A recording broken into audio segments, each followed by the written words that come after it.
قدرت کردگار میبینم، حالت روزگار میبینم. 47 سال دیگر این ملا عاقبت در غبار میبینم. بس کسان بی سواد و نادان را بر سر کار و بار میبینم.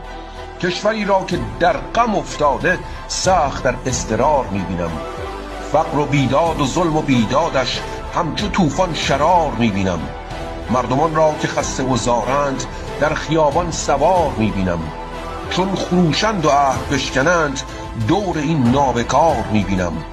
پادشاهی که رفته از این خاک باز او را به کار میبینم. پسر شاه را چو خورشیدی بر سر این دیار میبینم. مادرش را چو سرو آزاده در کنار بهار میبینم. عدل و داد و امید و آسایش جای جور و فشار میبینم. باز ایران زمین پر از شادی است، مردمان را نگار میبینم.